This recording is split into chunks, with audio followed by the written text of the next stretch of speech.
உஅ்துத் சித்தன் பைன யதை இஸ்ஸாஅ, மறுமை வருவதற்கு முன்னால் இந்த 6 விஷயங்களை எண்ணிக்கொள்ளுங்கள். மௌத்தி, என் மரணம், ரசூலுல்லாஹ்வுடைய மரணம் மறுமையின் அறிகுறி.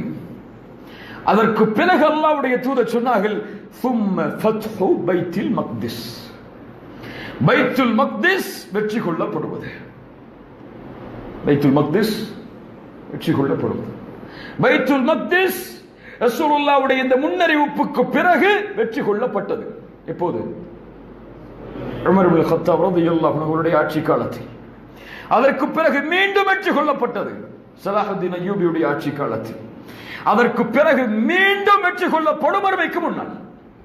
அல்லாஹ் ரப்புல் ஆலமீனுடைய வாழ் முடிவதற்கு முன்னால் அந்த நாளை விரைவுபடுத்துவானாக. கண்ணியத்துக்குரியவர்களே, இந்த உரை பைத்துல் மக்திஸுடைய வரலாற்றை குறிக்கக்கூடிய உரை. இந்த வரலாறு ஒவ்வொரு முஸ்லிமுடைய உள்ளத்திலும் ஆழமாக பதிந்திருக்க வேண்டும். இது தன்னுடைய வாழையடி வாழையாக தன்னுடைய பரம்பரைக்கு, தன்னுடைய குழந்தைகளுக்கு, தன்னுடைய உறவினர்களுக்கு இதை பற்றிய முக்கியத்துவத்தை, இந்த வரலாறு கடந்து வந்த பாதைகளை எடுத்து கூறியாக வேண்டும். வரலாறை அறியாத சமூகம் தன்னையே மறந்த சமூகமாக மாறிவிடும். இல்லை என்றால் அல்லாஹ் ரப்புல் ஆலமீன் நமக்கு புரியக்கூடிய ஆற்றலை தருவானாக. கிறிஸ்து பிறப்பதற்கு 3000 ஆண்டுகளுக்கு முன்னால், ஈசா அலைஹிஸ்ஸலாம் பிறப்பதற்கு 3000 ஆண்டுகளுக்கு முன்னால் கன்ஆனியின் என்ற கோத்திரத்தார்கள், அரபுகள் அவர்கள் கன்ஆனியின், இந்த அரபு கோத்திரத்தார்கள் அரபுடைய மைய பகுதியிலிருந்து வடக்கு பகுதியை நோக்கி பயணமாகி ஜோர்தானுடைய நதிக்கரையில் தங்களுடைய இருப்பிடத்தை ஆக்கிக் கொள்கிறார்கள். பசியால், வறுமையால், மழையின்மையால் ஏதாவது நதிக்கரையை தேர்ந்தெடுத்து தங்களுடைய வாழ்க்கை அமைத்துக் கொள்ள வேண்டும் என்பதற்காக கன்ஆனியின் அந்த கோத்திரத்தார்கள் ஜோர்தானுடைய நதிக்கரையில் வந்து தங்களுடைய இருப்பிடத்தை ஆக்கிக் கொள்கிறார்கள். அதற்கு முன்னால் அந்த இருப்பிடத்தில் யாரும் வாழவில்லை. அதனால் அந்த ஊர் கன்ஆன் என்று அழைக்கப்பட்டது. அர்து கன்ஆன், கன்ஆன் வாசிகள் அங்கே வந்து தங்கியதால் அது கன்ஆன் ஊர் என்று அழைக்கப்பட்டது. இந்த கன்ஆனில் தான் கலீலுல்லாஹ் இப்ராஹிம் அலைஹிஸ்ஸலாம் பிறந்தார்கள். ஷிர்க்கும் குஃபுரும் தலைவிரித்து ஆடக்கூடிய காலத்தில் ஷிர்க்கை விலை பேசி விற்கக்கூடிய ஆசர் என்ற தந்தைக்கு குழந்தையாக அல்லாஹ் ரப்புல் ஆலமீன் இப்ராஹிமை பிறக்க வைக்கிறார். சிறு வயதில் இருந்த இப்ராஹிம் அலைஹிஸ்ஸலாம் கன்ஆன் வாசிகளுக்கு அல்லாஹ்வை பற்றியும் அல்லாஹ்வுடைய மார்க்கத்தை பற்றியும் தீனை பற்றியும் எடுத்து வைக்கிறார்கள். நீண்ட வரலாறு, நாம் எல்லாம் அறிந்ததுதான். தந்தை எதிரியாக மாறுகிறார், ஊர் எதிரியாக மாறுகிறது, அந்த ஊரை ஆட்சி செய்யக்கூடிய அரசன் எதிரியாக மாறுகிறான்.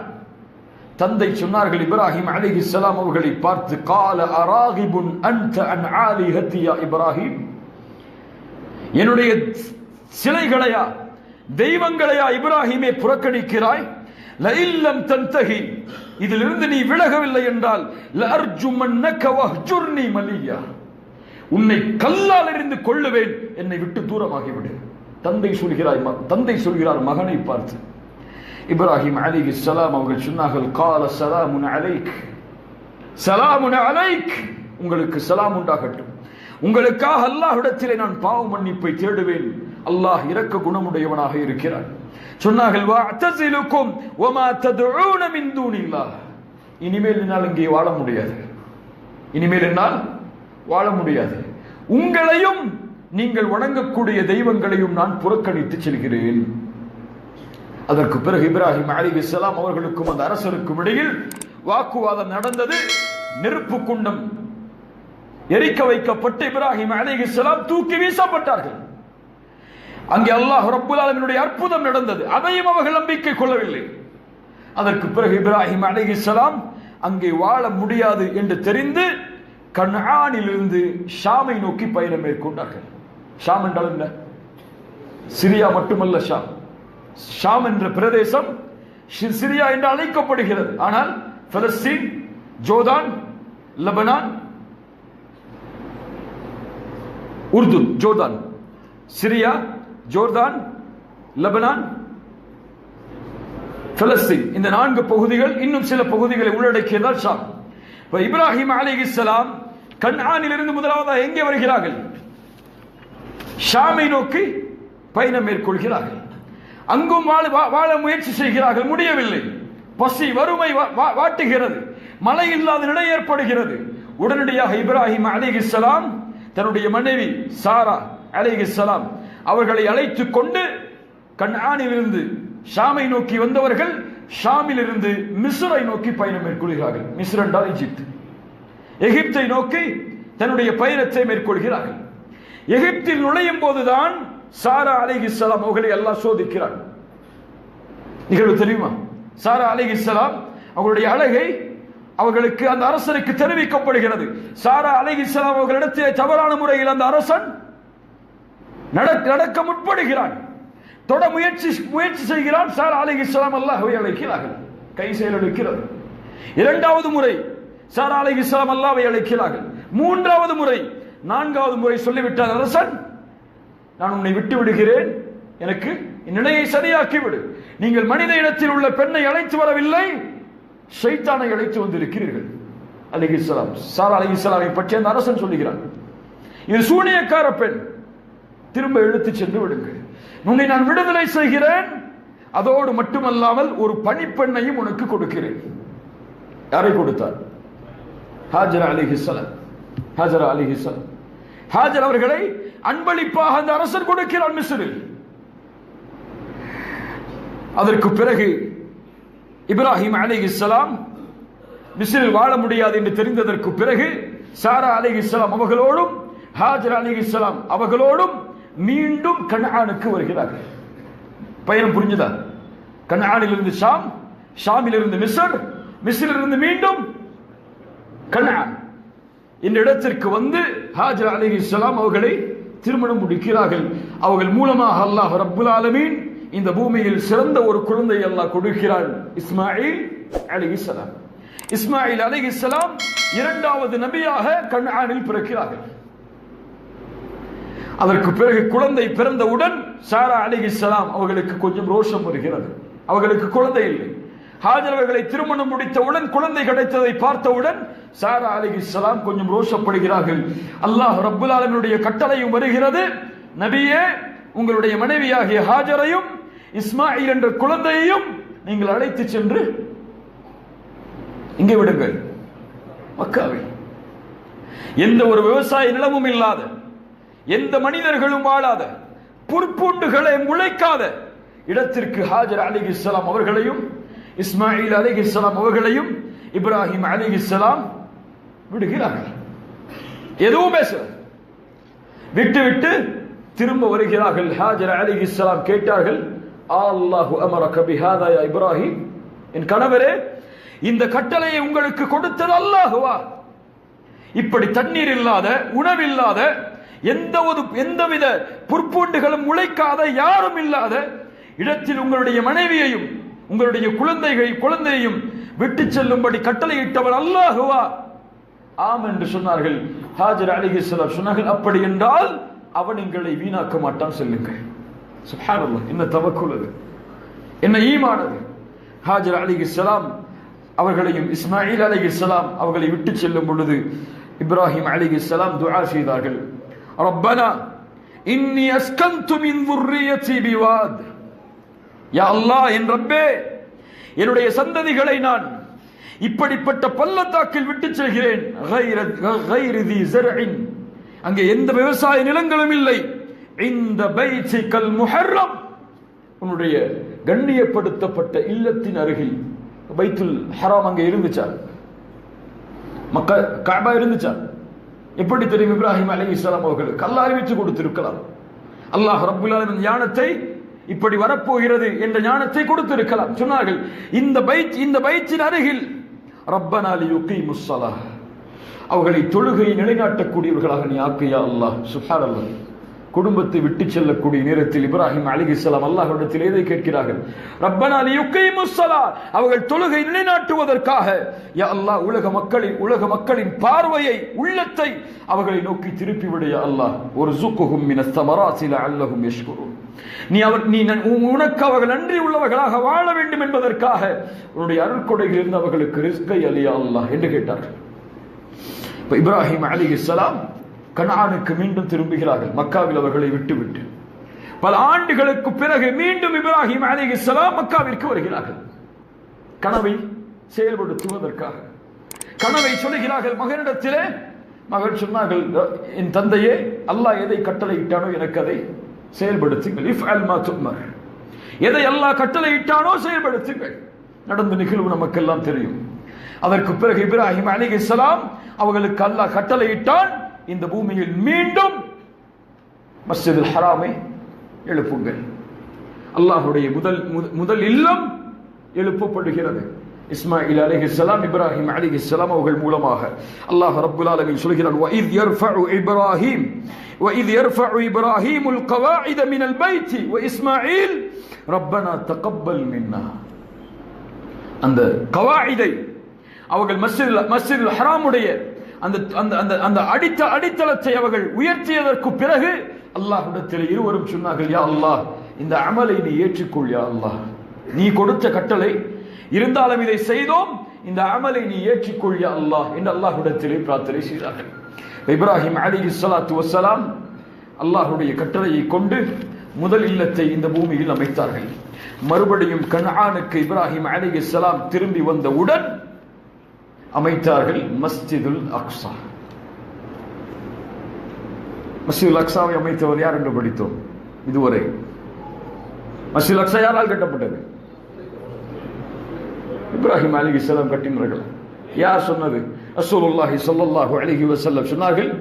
அபூ தர் அல்-கிஃபாரி রাদিয়াল্লাহு அன்ஹு, இந்த ஹதீஸ் முன்னாடி சொன்னோம். யா ரசூலல்லாஹ், ஐயு மஸ்ஜிதின் உதிய ஃபில் அர்த், இந்த பூமியில் முதலாவதாக கட்டப்பட்ட பள்ளிவாசல் எது? ரசூலுல்லாஹி ஸல்லல்லாஹு அலைஹி வஸல்லம் மஸ்ஜிதுல் ஹராம். ثم அதற்கு பிறகு எது? ரசூலுல்லாஹ் சொன்னார்கள் அல் மஸ்ஜிதுல் அக்ஸா. இரண்டுக்கும் இடைப்பட்ட கால அளவு எது? 40 சன, 40 மாதங்கள் தான், 40 ஆண்டுகள் தான். இப்ப 40 ஆண்டுகள் தான் இந்த இரண்டுக்கும் இடைப்பட்ட கால அளவு. சுலைமான் அலைஹிஸ்ஸலாம் எப்போது வந்தவர்கள்?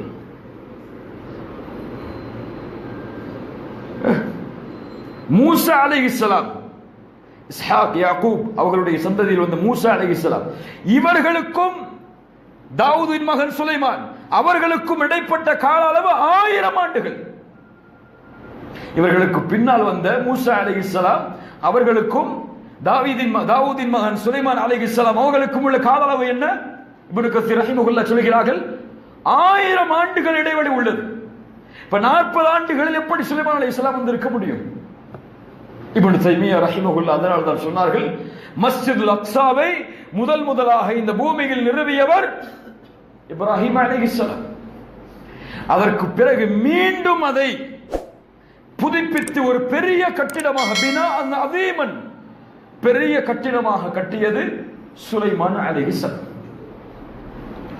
இரண்டாவது பள்ளி இப்ராஹிம் அலைஹிஸ்ஸலாம் அவர்களால் இந்த பூமியில் நிறுவப்படுகிறது மஸ்ஜிதுல் அக்ஸா.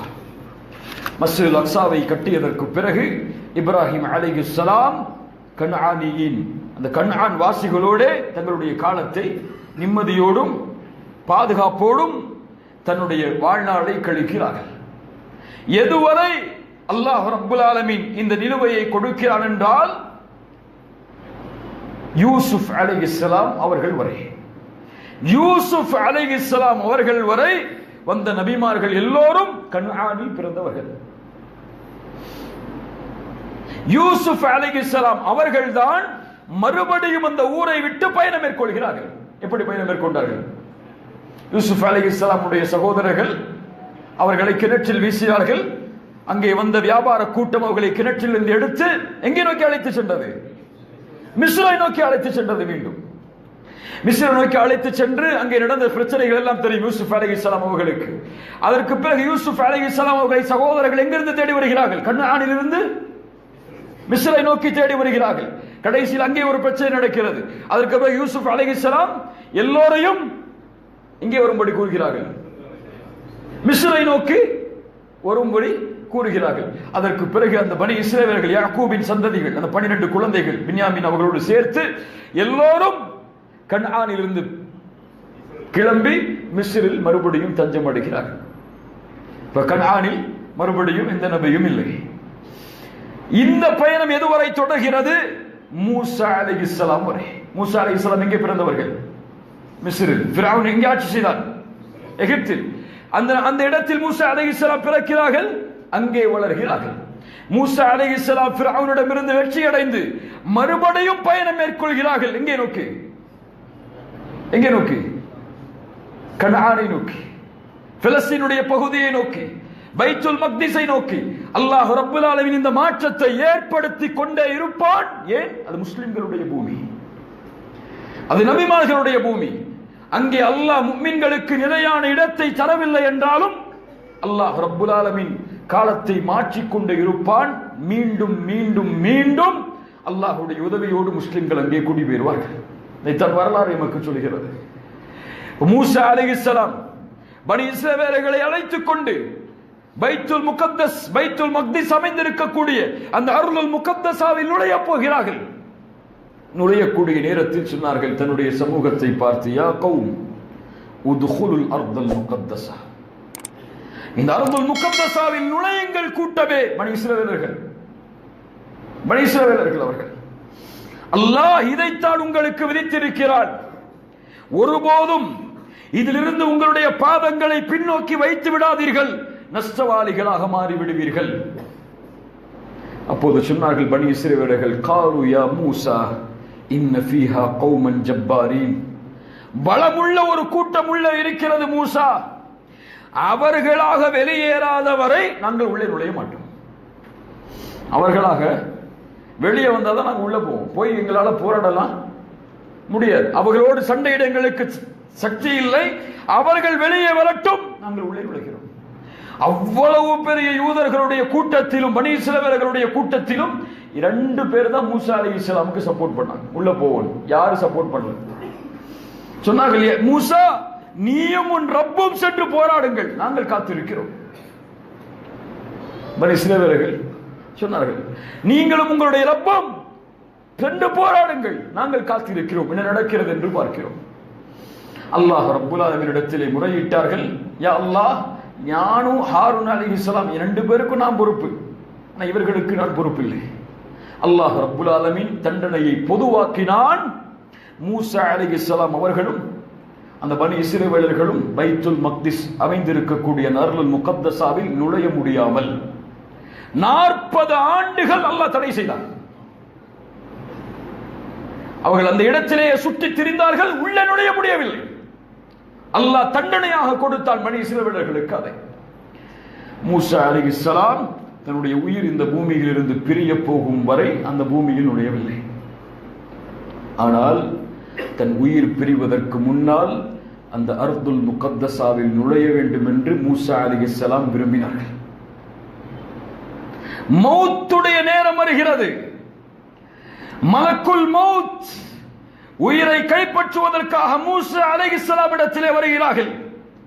மூசா அலைஹிஸ்ஸலாம் கேட்டார்கள், யா அல்லாஹ், முஸ்லிம் ரஹிமஹுல்லாஹ் பதிவு செய்கிறார்கள், சஹீஹான ஹதீஸ். மூசா அலைஹிஸ்ஸலாம் கேட்டார்கள், யா அல்லாஹ், அர்துல் முகத்தஸா அந்த இடத்தில் நுழையக்கூடிய வாய்ப்பை எனக்கு தரவில்லை என்றாலும் கல்லறியக்கூடிய தூரம், அந்த தூரம் அளவிற்காவது என்னை நெருக்கி விடியா அல்லாஹ், அந்த நெருக்கிய இடத்திலிருந்து என் உயிரை நீ கைப்பற்ற வேண்டும். அவருடைய உள்ளத்தில் இருந்த ஏக்கம், ஒரு நபியின் உள்ளத்தில் குடிகொண்டிருந்த ஏக்கம், அது பைத்துல் மக்திஸை நுழைய வேண்டும், பைத்துல் மக்திஸை நோக்கி நுழைய வேண்டும் என்பது. அல்லாஹ் ரப்புல் ஆலமீன் அவருடைய பிரார்த்தனையை அங்கீகரித்தான். அதே இடத்தில் அல்லாஹ் ரப்புல் ஆலமீன் உயிரை கைப்பற்றினான். ரசூலுல்லாஹி ஸல்லல்லாஹு அலைஹி வஸல்லம் சொன்னார்கள், இப்போது நான் அந்த இடத்தில் இருந்திருந்தால் மூசா அலைஹிஸ்ஸலாமின் கபர் எங்கே இருக்கிறது என்பதை உங்களுக்கு காட்டியிருப்பேன் என்று சொன்னார்கள். அல்லாஹு அக்பர். மூசா அலைஹிஸ்ஸலாம் நுழையவில்லை, பனி இஸ்ரவேலர்களும் அதற்கு பிறகு நுழையவில்லை. 40 ஆண்டுகளுக்கு பிறகு யூஷா இப்னு நூன் யூஷா இப்னு நூன் என்ற ஒரு வாலிபர் மூசா அலைஹிஸ்ஸலாமோடு வாழ்ந்தவர். அவருக்கு அல்லாஹ் ரப்புல் ஆலமீன் வாய்ப்பளித்தான் உள்ளே நுழைவதற்கு. அவர்களுடைய கரத்தில் அந்த ஆட்சி கொடுக்கப்பட்டது.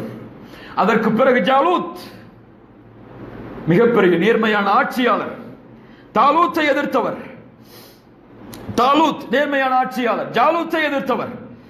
தாலூத் அவர்கள் யாருடைய உதவியை நாடினார்கள் ஜாலூத்தை அழிப்பதற்கு?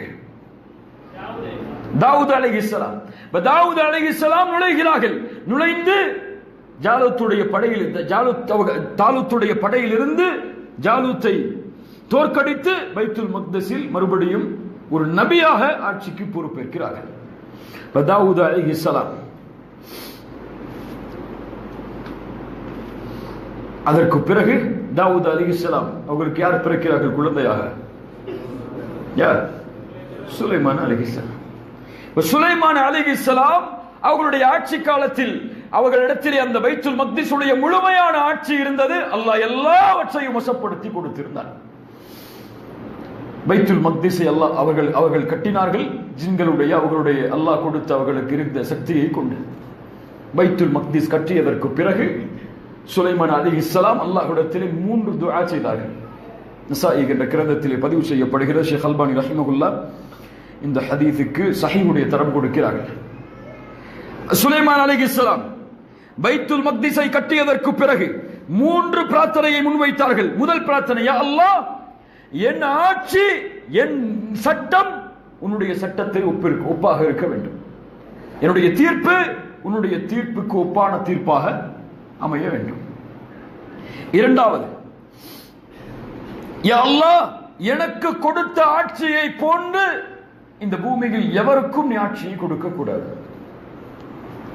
மூன்றாவது, யா அல்லாஹ், யாரெல்லாம் இந்த பள்ளியில் நுழைந்து 2 ரக்அத்துகளை தொழுது வெளியேறுகிறார்களோ அவர்கள் பிறந்த குழந்தை எப்படி பாவம் இல்லாமல் பிறக்குமோ அது போன்று வெளியேற வேண்டும்.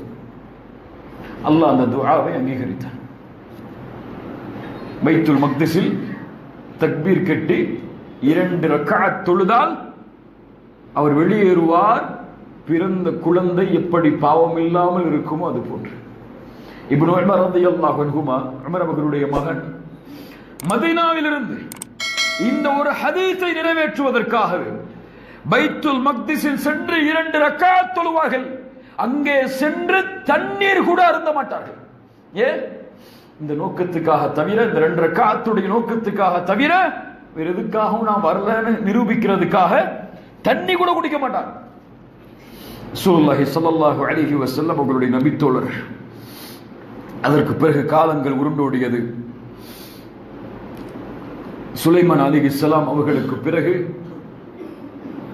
பலஸ்தீனுடைய ஆட்சி ரோமர்களுடைய கரத்தில் வந்தது.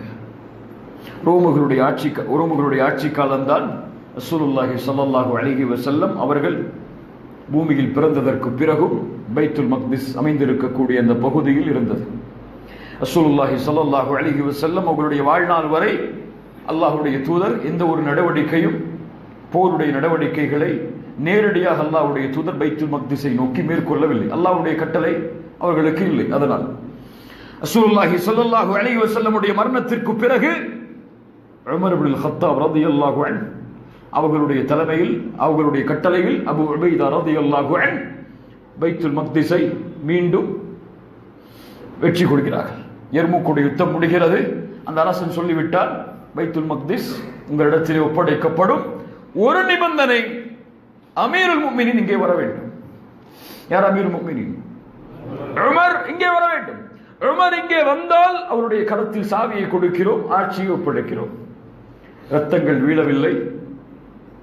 உமர் இப்னு கத்தாப் மதீனாவில் இருந்து சஹாபாக்களுடைய அலி இப்னு அபி தாலிபுடைய ஆலோசனையோடு கிளம்பி வருகிறார்கள். ஒரே ஒரு வாகனத்தில், ஒரே ஒரு வேலையாளோடு, ஒரே ஒரு பணியாளரோடு. சுப்ஹானல்லாஹ், கலீஃபா அமீருல் முஃமினீன். எப்படி நிபந்தனை? அந்த இருவருக்கும் சிறிது தூரம் நான், சிறிது தூரம் நீ, அவ்வளவுதான். இதான் நமக்குள் நிபந்தனை. ஒற்றுக்கொண்டால் என்னோட வாயிலை எண்ணல் வேண்டும்.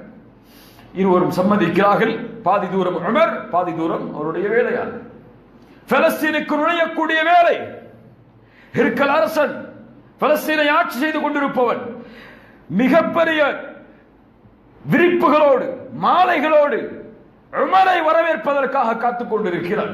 யூதர்களுடைய மத தலைவர்கள், கிறிஸ்தவர்களுடைய மத தலைவர்கள் எல்லோரும் யார் உமர் என்று பார்ப்பதற்காக இருக்கிறார்கள்.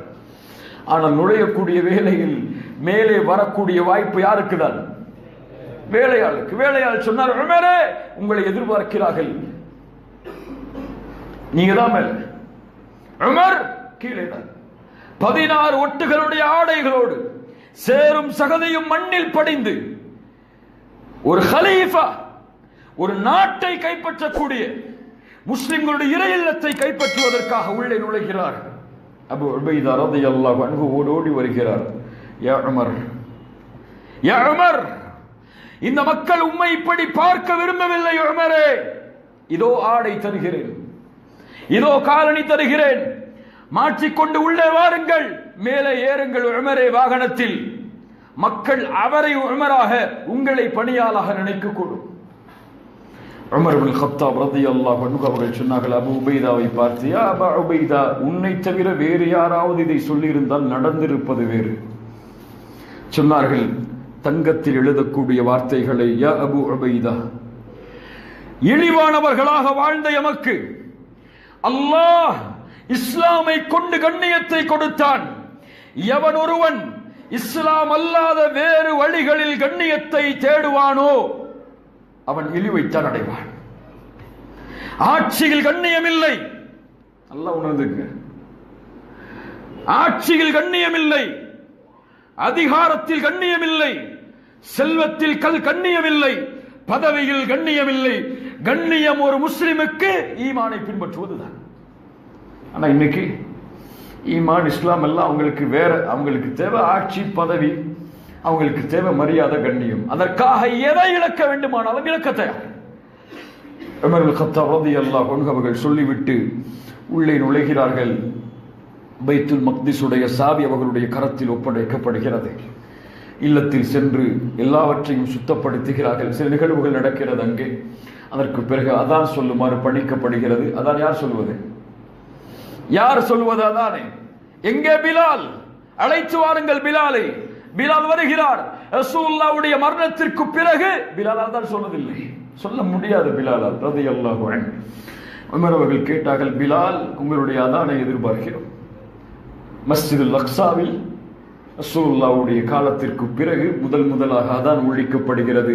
அஷ்ஹது அன்ன முஹம்மது ரசூலுல்லாஹ் என்ற வார்த்தை வந்தவுடன் நபித்தோழர்கள் கலங்க ஆரம்பித்து விடுகிறார்கள். ரசூலுல்லாஹ்வுடைய பிரிவை நினைத்து ரசூலுல்லாஹ்வுடைய வாக்குறுதி நிறைவேற்றப்படுகிறது. தும்ம ஃபத்ஹு பைத்துல் மக்திஸ்.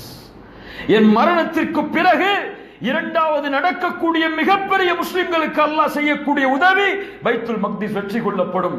ரசூலுல்லாஹி ஸல்லல்லாஹு அலைஹி வஸல்லமுடைய நினைவில் சஹாபாக்கள் அங்கே கலங்குகிறார்கள். அதற்கு பிறகு மஸ்ஜிதுல் அக்ஸாவையும் அங்கு இருக்கக்கூடிய இடங்களையும் உமர் இப்னு கத்தாப் பார்வையிடுகிறார்கள். ஒரு சர்ச்சுக்கு செல்கிறார்கள். ஈசா அலைஹிஸ்ஸலாம் சிலுவையில் அடைக்கப்பட்டதாக கூறப்படக்கூடிய அந்த சர்ச்சில் நுழைகிறார்கள். அசருடைய நேரம் வருகிறது. அங்கே இருக்கக்கூடியவர்கள் சொன்னார்கள், அசரை இங்கே தொழுங்கள் உமர், எங்களுக்கு அது கண்ணியம், இங்கே தொழுங்கள். உமர் இப்னு கத்தாப் ரலியல்லாஹு அன்ஹு அவர்கள் சொன்னார்கள், நான் இங்கே தொழுதால் பின்னால் வரக்கூடிய மக்கள் இது கிறிஸ்துவ ஆலயம் அல்ல, பள்ளிவாசல் என்று போராடுவார்கள், தொழ முடியாது என்று வெளியே வந்து ஒரு இடத்தில் தொழுதார்கள். பின்னால் அந்த இடத்தில் பள்ளி கட்டப்பட்டது மஸ்ஜிதுல் உமர் என்று. மஸ்ஜித் உமர் இன்றும் இருக்கிறது. சுப்ஹானல்லாஹ். உமர் அவர்களுக்கு அல்லாஹ் கொடுத்த சிந்தனை அது. முஸ்லிம் சமூகத்தின் நீதி அது. இரத்தங்கள் ஓட்டப்படாத முஸ்லிம்கள் ஆட்சி செய்தால், மதத்தலங்கள் இடிக்கப்படாத முஸ்லிம்கள் ஆட்சி செய்தால், பிற மதத்தார்களுக்கு கண்ணியம் கொடுக்கப்படாமல் இருக்காது. ரசூலுல்லாஹி ஸல்லல்லாஹு அலைஹி வஸல்லம் அவர்களிடமிருந்து சஹாபாக்கள் படித்த பாடம் அது. மக்காவில் நுழையும் பொழுது ஒரு சஹாபி சொன்னார்கள், நபித்தோழர்கள் சிலர் சொன்னார்கள், இன்று மக்காவின் கண்ணியம் பாதுகாக்கப்படாது என்று. ரசூலுல்லாஹி ஸல்லல்லாஹு அலைஹி வஸல்லம் சொன்னார்கள், மக்காவின் கண்ணியம் இன்றுதான் பாதுகாக்கப்படும், எல்லோரும் மன்னிக்கப்படுவார்கள் என்று. சுப்ஹானல்லாஹ். உமர் இப்னு கத்தாப் ரலியல்லாஹு அன்ஹு அவர்களுடைய ஆட்சி காலம். அதற்கு பிறகு உஸ்மான், அதற்கு பிறகு அலி இப்னு அபி தாலிப், அதற்கு பிறகு ஹசன், அதற்கு பிறகு முஆவியா, அதற்கு பிறகு உமவியாக்கள் ஆட்சி காலம். உமவியாக்கள் ஆட்சி காலத்தில் அப்துல் மலிக் இப்னு மர்வான் அவர்தான் மீண்டும் அந்த பள்ளியை புதுப்பிக்கிறார். ஒரு குப்பா கட்டப்படுகிறது. இன்னைக்கு பார்க்கிறோமா இல்லையா? மஸ்ஜிதுல் அக்ஸான்னு சொல்லி ஒரு குப்பாவை காட்டுறாங்க. ஒரு குப்பா. அது மஸ்ஜித் அக்ஸாவுடைய பகுதியில் இருக்கக்கூடிய பள்ளிவாசல். அது மஸ்ஜித் அக்ஸா அல்ல. அது மஸ்ஜித் அக்ஸா அல்ல. அப்துல் மலிக் இப்னு மர்வான் அவர்களால் கட்டப்பட்ட கட்டிடம் அது. மஸ்ஜித் அக்ஸா வேறு. கட்டப்பட்டு அவர்களுடைய ஆட்சி காலம் முடிவடைகிறது. அதற்கு பிறகு சிறிது காலத்தில் மீண்டும் முஸ்லிம்களுடைய கரத்தில் இருந்து 1099 கிறிஸ்து பிறந்ததற்கு பிறகு 1099 மீண்டும் சிலுவை யுத்தம் நடந்து கிறிஸ்தவர்களுடைய கரத்தில் பைத்துல் மக்திஸ் மீண்டும் செல்லுகிறது. அதற்கு பிறகு 90 ஆண்டுகள் முஸ்லிம்களால் பைத்துல் மக்திஸை நெருங்க முடியவில்லை. சிலுவை யுத்தம் நடந்து முஸ்லிம்கள் நடத்தப்பட்ட முறை சாதாரண நிலை அல்ல. 70,000 முஸ்லிம்களை பைத்துல் மக்திஸில் வைத்தே கொலை செய்தார்கள். பைத்துல் மக்திஸ் குதிரைகளுடைய கால் பகுதி நனையும் அளவிற்கு முஸ்லிம்களுடைய ரத்தத்தால் நிரப்பப்பட்டது. அவ்வளவு குரோத போக்கை, வெறுப்பை அவர்கள் கடைபிடித்தார்கள். அதற்கு பிறகு மீண்டும் 1187 சலாஹுத்தீன் அய்யூபி, அல்லாஹ் அவர்களுக்கு ரஹ்மத் செய்யட்டும், அவர்கள் மூலமாக ஹித்தீனுடைய யுத்தத்திற்கு பிறகு பைத்துல் மக்திஸ் மீண்டும் வெற்றி கொள்ளப்படுகிறது. பைத்துல் மக்திஸில் சலாஹுத்தீன் அய்யூபி நுழைகிறார்கள். அந்த இடம் குப்பை கூலமாக மாற்றப்பட்டிருந்தது. சாக்கடைகள் திருப்பிவிடப்பட்டு கழிவுகள் சேரக்கூடிய இடமாக பைத்துல் மக்திஸை மாற்றியிருந்தார்கள். சலாஹுத்தீன் அய்யூபி கவலையோடு கண்ணில் நீரோடு அந்த இடத்தை முழுவதும் சுத்தப்படுத்தி ரோஜா தண்ணீரை கொண்டு பைத்துல் மக்திஸை சுத்தப்படுத்தினார்கள். அங்கே இருந்த அந்த கிறிஸ்தவர்களுடைய அந்த சிலுவை அதை அப்படியே கையில் எடுத்து பத்திரப்படுத்தி கிறிஸ்தவர்களுடைய கரத்தில் ஒப்படைத்தார்கள். சுப்ஹானல்லாஹ். முஸ்லிம்களுடைய நீதி அது. இஸ்லாமிய ஆட்சி நடந்தால் அதுதான் நடக்கும். இஸ்லாமிய ஆட்சி ஒரு நாட்டில் நுழைந்தால் உமர் இப்னு கத்தாப் எதை செய்தார்களோ, சலாஹுத்தீன் அய்யூபி எதை செய்தாரோ அதைத்தான் நாமும் செய்வோம். பலஸ்தீன் மீண்டும் வெற்றி கொள்ளப்பட்டாலும் எங்களுக்கு அதான் நடக்கும். யாரையும் போர் செய்து கொலை செய்வதோ, யாரையும் தண்டிப்பதோ, யாரையும் அழிக்க வேண்டும் என்ற நோக்கமோ முஸ்லிம்களுக்கு கிடையாது. அதற்கு பிறகு பைத்துல் மக்திஸ் இன்று வரை முஸ்லிம்களுடைய கரத்தில் இல்லை. ஆனால் மீண்டும் மறுமைக்கு முன்னால் பைத்துல் மக்திஸ் முஸ்லிம்களுடைய கரத்தில் ஒப்படைக்கப்படும். அர்துல் மஹ்ஷர், ரசூலுல்லாஹ் சொன்னார்கள், அது அர்துல் மஹ்ஷர். மஹ்ஷர் எழுப்பப்படக்கூடிய இடம் அது. அந்த பகுதி நாளை மஹ்ஷர் ஒன்று கூட்டப்படக்கூடிய இடம் அது. அந்த இடத்தை அல்லாஹ் பாதுகாப்பான், புனிதப்படுத்துவான். கண்ணியத்துக்குரியவர்களே, இந்த வரலாறு நம்முடைய உள்ளத்தில் ஆழமாக பதிந்திருக்க வேண்டும். இந்த நிகழ்வுகள் நம்முடைய உள்ளத்தில் ஆழமாக குடிகொண்டிருக்க வேண்டும். இன்று நடக்கக்கூடிய சூழ்ச்சி சாதாரண சூழ்ச்சி அல்ல. பைத்துல் மக்திஸை தரைமட்டமாக்க வேண்டும் என்று யூதர்கள் செய்யக்கூடிய சூழ்ச்சி சாதாரண சூழ்ச்சி அல்ல. பைத்துல் மக்திஸிற்கு கீழே சுரங்கங்கள் தோண்டப்பட்டு பைத்துல் மக்திஸ் தரைமட்டமாக ஆக்குவதற்குரிய எல்லா முயற்சிகளும் நடந்து கொண்டிருக்கிறது.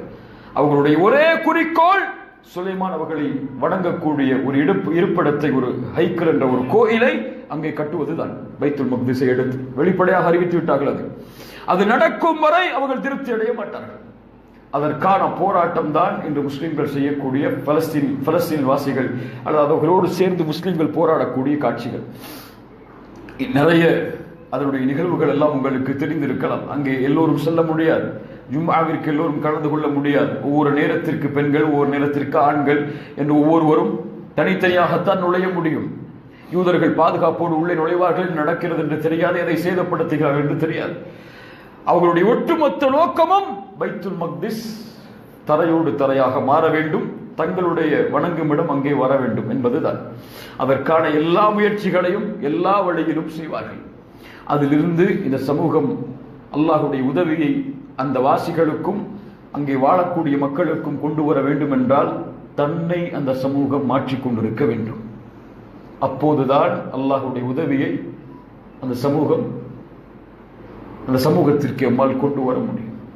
தன்னை மாற்றிக்கொள்ளாத சமூகம் வாயளவில் எதை பேசினாலும் அல்லாஹ் அதற்கு உதவி செய்ய மாட்டார். அல்லாஹ் ரப்புல் ஆலமீன் நம்மை சீர்படுத்துவானாக. அல்லாஹ் ரப்புல் ஆலமீன் நம்மை சுத்தப்படுத்துவானாக. அல்லாஹ் ரப்புல் ஆலமீன் நாம் மரணம் அடைவதற்கு முன்னால் 2 ரக்அத்துகள் இன்ஷா அல்லாஹ் பைத்துல் மக்திஸில் தொழுவதற்கு அல்லாஹ் ரப்புல் ஆலமீன் நமக்கு வாய்ப்பளிப்பானாக. என் கண்கள் இந்த உலகத்தை விட்டு மறைவதற்கு முன்னதாகவே அல்லாஹ் அந்த இல்லத்தை வெற்றி கொள்ளப்பட்ட செய்தியை நம்முடைய கண்களாலும் காதாலும் கேட்பதற்கு அல்லாஹ் ரப்புல் ஆலமீன் எமக்கு உதவி செய்த அந்த நாளை விரைவுபடுத்துவானாக. அதற்கு எதிராக சூழ்ச்சி செய்யக்கூடிய எல்லா சூழ்ச்சியாளர்களுடைய சூழ்ச்சிகளையும் அல்லாஹ் ரப்புல் ஆலமீன் அவர்களுக்கு எதிராகவே திருப்பி விடுவானாக. வலா தஹினு வலா தஹ்ஸனு அன்துமுல் அலௌன இன் குன்தும் முஃமினீன். அகூலு கௌலி ஹாதா அஸ்தக்ஃபிருல்லாஹ லீ வலக்கும். அஸ்ஸலாமு அலைக்கும் வரஹ்மத்துல்லாஹி வபரகாத்துஹு.